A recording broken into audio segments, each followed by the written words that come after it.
something entirely unexpected about electrons. Now, at the time, it was accepted without question that electrons were these tiny lumps of matter, small but solid particles like miniature billiard balls. In the experiment, they fired a beam of electrons at a crystal and watched how they scattered.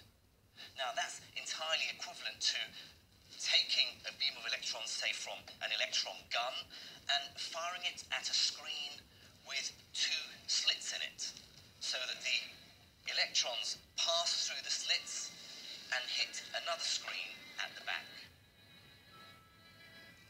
What the Bell scientists found shocked the physics world to the core. To understand why, consider a similar experiment with water waves. I've set up a simple experiment. I have a water ripple tank placed on top of an overhead projector. I have a generator producing waves that pass through two narrow gaps. The projector beams the image of the waves onto the back wall. You can see as the waves come in from the left and squeeze through the two gaps, they spread out on the other side and interfere with each other. What this means is that when you get the crest from one wave meeting the crest from another, they add up to make a higher wave. But when the crest from one meets a trough, they cancel out. This gives rise to these characteristic lines leading to the signature wave pattern. Bands of light and dark. Whenever you see these light and dark bands, the signature wave pattern, you know without doubt that you've got wave-like behavior.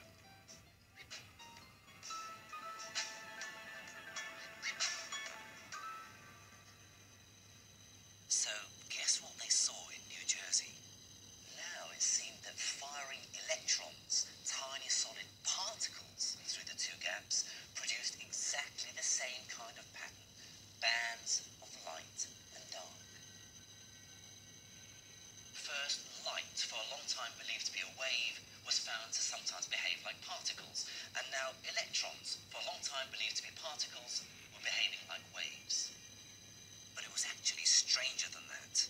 The wave pattern wasn't merely some result of the entire beam of electrons. More recently, this experiment has been repeated in labs around the world by firing one electron at a time through the slits onto the screen. At first, each electron seems to land randomly on the screen.